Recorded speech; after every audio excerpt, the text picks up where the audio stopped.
বিনামূল্যে বাজার। এমনই নজিরবিহীন ঘটনা ঘটল দক্ষিণ ২৪ পরগনা জেলার ভাঙড়ের কাটাডাঙ্গা গ্রামে।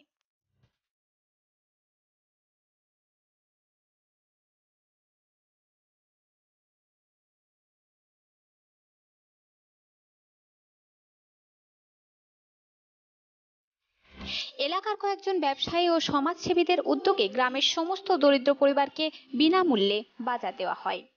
লকডাউনের জন্য সমস্ত কাজকর্ম বন্ধ, তাই শ্রমিক, দিনমজুর ও ভ্যান চালকরা আজ গৃহবন্দী। তারা খাদ্য সংকটে ভুগছেন, তাই তাদের কথা মাথায় রেখে বিনামূল্যে বাজারের ব্যবস্থা করেছেন এলাকার সমাজসেবী ও ব্যবসায়ীরা।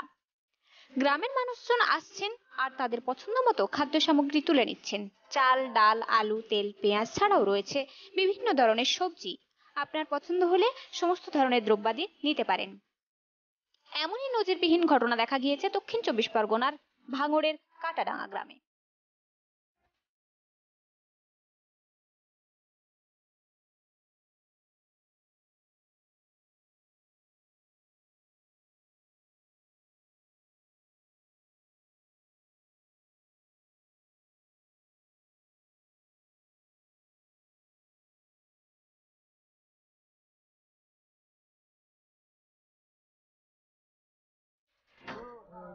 এখানে কাটাডাঙ্গা গ্রাম, এই গ্রামে ধনী গরিব নির্বিশেষে সবাই বাস করে, কিন্তু হঠাৎ করে যে করোনা ভাইরাস আক্রান্তে সারা বিশ্বব্যাপী হাহাকার।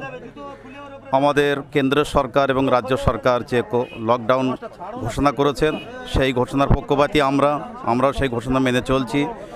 কিন্তু ইতিমধ্যে এলাকার কিছু ছোট ছোট ক্ষুদ্র ব্যবসায়ী এবং কৃষকরা তারা সম্মিলিতভাবে দেখলে উপলব্ধি করলেন যে গ্রামের বহু মানুষ তারা খেতে পায় না।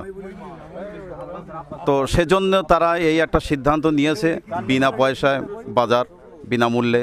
এটা একটা সহানুভূতি, যাতে করে এই করলো যে সমস্ত গ্রামের মানুষদের একটা আগ্রহ বাড়িয়ে দিল যে আমাদের মতো এরকম প্রত্যেক গ্রামের যারা ধনী গরিব নির্বিশেষে আছে সবাই যেন সমানভাবে চলতে পারে এবং মহান স্রষ্টার দরবারে যেন এই শুকরিয়া আদায় করতে পারে যে আল্লাহ পাক রব্বুল আলামিন তিনি আমাদের যে মানুষসত্তা দিয়েছেন, সেই মানুষসত্তার বলিয়ানে আমরা সবাই হিন্দু, মুসলমান, জৈন, খ্রিস্টান, আমরা ভারতবাসী সবাই আমরা সবাই আমরা একভাবেই চলতে চাই, সম্মিলিতভাবে মিলেমিশে। এটাই সেই প্রচেষ্টার একটা কাটাডাঙ্গা গ্রামের অরাজনৈতিক একটা সংগঠন। এই সংগঠনে প্রায় এরকম একটা সহানুভূতি করে থাকেন ঠিক রমজান শরীফের আগে এবং পরে।